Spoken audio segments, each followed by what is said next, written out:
Hello dear student, स्वागत है आपका एक नई क्लास में। आज की क्लास में हम पढ़ने वाले हैं क्लास 10th मैथमेटिक्स के अंतर्गत आपका जो चैप्टर नंबर 1.2 है, ठीक है। उसके अंतर्गत एक क्वेश्चन है जो आपके बोर्ड एग्जाम में काफ़ी बार पूछा भी गया है, ठीक है।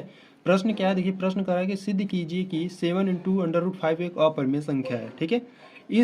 ये जो आपका जो संख्या है, इसके स्थान पर आपको कुछ भी संख्याएं दी जा सकती है, ठीक है। अगर इसको समझ लेते हो तो बाकी सबको बहुत ही आसान तरीके से आप कर लो, ठीक है। तो इन सभी संख्याओं को हम कैसे प्रूव करेंगे कि ये एक अपरिमेय संख्या है, ठीक है। तो चलो देखते हैं किस प्रकार से सिद्ध करते हैं। देखिए, जब भी आपसे कहे कि कोई भी संख्या एक अपरिमेय संख्या है तो उससे पहले आप परिमेय संख्या मानोगे, ठीक है।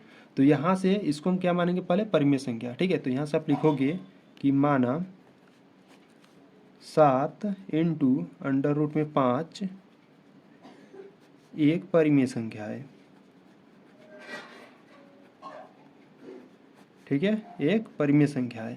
अच्छा जी, जब आप इसे परिमेय संख्या माने हो तो इसे आप परिमेय संख्या के बराबर भी दिखाओगे, ठीक है। तो यहाँ से हो जाएगा 7 √5, ठीक है, बराबर परिमेय संख्या यानी कि p/q, जिसे आप अंश बट्टे हर के रूप में लिखते हो, और जहाँ हर यानी कि q का मान 0 नहीं होना चाहिए, ठीक है। और ये p और q है क्या, p और q आपके क्या है, पूर्णांक है, ठीक है। ये आपको लिख देना है, ठीक है। p और q आपके क्या है, पूर्णांक है, ठीक है। तो इसको देखो सिंप्लीफाई करेंगे यानी कि इसको और हॉल करेंगे तो यहाँ से देखिए, यहाँ पे जो 7 है यहाँ पर आपका गुणा में है, ठीक है। जैसे इधर भेजोगे तो हो जाएगा भाग में, यानी कि हो जाएगा यहाँ से कड़ी में 5 बराबर 1/7 आ जाएगा, और यहाँ से आपका p/q है, ठीक है। तो इसको सही रूप में लिखते हैं, कड़ी में 5 बराबर p/7q, ठीक है। ऐसा क्यों किए, क्योंकि हम इस करड़ी में जो देखो यहाँ पर जो भी संख्या है आपका रहेगा करड़ी में, उसके आपको बराबर दिखा देना है, ठीक है। कड़ी में 5 था यहाँ पर, तो कड़ी के 5 ही हम बराबर दिखा दिए। जो भी यहाँ पर संख्या होगी प्लस में या माइनस में, उन सभी को आपको उस बगल भेज देना है, ठीक है, यानी कि दूसरी तरफ आपको पंक्षांतर कर देना है, ठीक है। तो आपको क्या मिल गया, यहाँ से आपको मिल गया करड़ी में 5 बराबर p/7q मिल गया, ठीक है। तो अब देखो यहाँ से p और q आपके क्या है, पूर्णांक है, ठीक है। तो ये p और q अगर पूर्णांक है तो ये जो संख्याएं हो जाएंगी p/7q, ये आपकी एक परिमेय संख्या हो जाएंगी, ठीक है। अगर ये परिमेय संख्या हो गया तो इसके बराबर आपका कड़ी में 5 है, तो ये भी एक परिमेय संख्या माना जाएगा, ठीक है। तो यहीं पर हम लिखने वाले हैं अगर, ठीक है, अगर p व q, अगर p व q पूर्णांक है तो p/7q एक परिमेय संख्या है, एक परिमेय संख्या है, ठीक है। अगर ये एक परिमेय संख्या है तो इसके बराबर कड़ी में 5 है, यानी कि कड़ी में 5 भी एक क्या हुआ, परिमेय संख्या, ठीक है। इसीलिए कड़ी में 5 भी एक परिमेय संख्या होगा, ठीक है। देखो, अगर ये परिमेय संख्या है तो इसके बराबर कड़ी में 5, यानी कि ये भी एक परिमेय संख्या होगा। तो यहाँ पर हम लिख दिए, अगर p और q पूर्णांक है तो p/7q एक परिमेय संख्या है। अगर ये परिमेय संख्या है तो इसीलिए कड़ी में 5 भी एक परिमेय संख्या होगा, ठीक है। परंतु हम जानते हैं, इससे पहले हम बहुत से वीडियो में इसको हम प्रूव कर चुके हैं कि कड़ी में 5 एक क्या है, अपरिमेय संख्या है, ठीक है।